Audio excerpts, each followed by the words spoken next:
Hi friends, இன்றைக்கி வாழைக்காய் வச்சு பால் கறி தான் செய்ய போகிறேன். நான் 2 வாழைக்காய் எடுத்திருக்கேன். தோல் சீவிட்டு தண்ணியில் போட்டு வச்சுருக்கேன். கட் பண்ணி ஒரு 3 வெங்காயம் பொடி பொடியாக கட் பண்ணி வச்சுருக்கேன். பூண்டு பல் ஒரு 8 பல் பொடியாக கட் பண்ணி வச்சுருக்கேன். கருவேப்பிலை 3 பச்சை மிளகாய், ஒரு லவங்கம், ஒரு சின்ன துண்டு பட்டை, சோம்பு 1 டீஸ்பூன், 4 டேபிள் ஸ்பூன் தேங்காய் எடுத்திருக்கேன். இதெல்லாம் அரைச்சி எடுத்துகிட்டு வந்துடலாம். வாழைக்காயை பொடி பொடியாக கட் பண்ணி எடுத்துக்கணும்.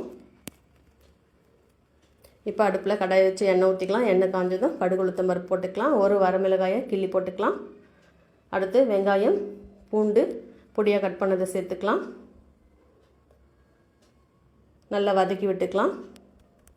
ரொம்ப டேஸ்ட்டாக இருக்கும் இந்த பால் கறி. ஒரு முறை செஞ்சு பாருங்கள், அடிக்கடி செய்வீங்க. நல்லா பிஞ்சு வாழைக்காயாக இருக்கணும். நல்லா சாஃப்டாக டேஸ்ட்டாக நல்லாயிருக்கும். இப்போ நல்லா வதக்கி விட்டுக்கலாம். இப்போ வாழைக்காய்க்கு தேவையான உப்பு சேர்த்துக்கலாம். 1/2 ஸ்பூன் மஞ்சப்பொடி சேர்த்துக்கலாம்.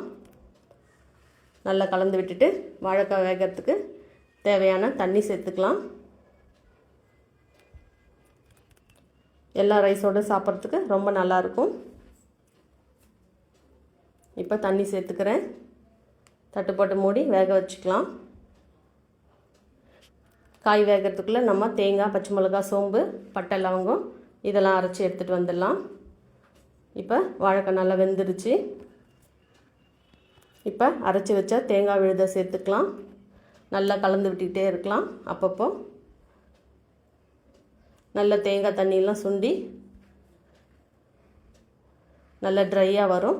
அந்த டைமில் எடுத்துக்க வேண்டியது தான். இப்போ நல்லா தேங்காயெல்லாம் சுண்டி ட்ரையாக வந்துருச்சு. கடைசியாக கொத்தமல்லி தூவி இறக்கிக்கலாம். இப்போ ரெடி ஆகிடுச்சு. கொத்தமல்லி தூவி அடுப்பை ஆஃப் பண்ணிக்கலாம்.